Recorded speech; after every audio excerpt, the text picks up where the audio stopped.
Bah, en fait, il y a toute une partie des religions en général, mais du christianisme en particulier, sur la rationalisation de la souffrance et et du sacrifice pour ses idées. Bah, dans l'Ancien Testament, c'est un dieu de la guerre, donc c'est important d'avoir ça. Dans le Nouveau Testament, c'est aussi utilisé. Enfin, on dit que l'Ancien Testament est valide, donc ça reste en place, hein.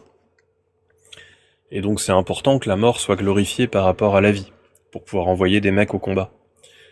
Et, euh, et donc ce culte des martyrs, bah, Jésus meurt en martyr, les apôtres meurent pour leurs idées, et derrière, tout un tas de personnes qui ont été canonisées sont morts en martyr. Et c'est quelque chose qu'on retrouve jusque dans le catéchisme. Dans le compendium du catéchisme, on explique que si des lois du pays sont un peu chiantes, bah, il faut souffrir mais garder ses idées pour être en martyr.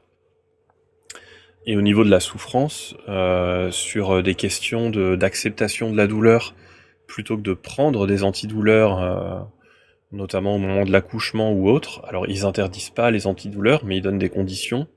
Ils disent que c'est bien de souffrir comme Jésus a souffert sur la croix. Donc, par exemple, la péridurale, c'est autorisé, mais c'est mal. Les antidouleurs qui font perdre l'esprit, c'est interdit. Ceux qui ne font pas perdre l'esprit, c'est autorisé, mais c'est pas une bonne idée, quoi.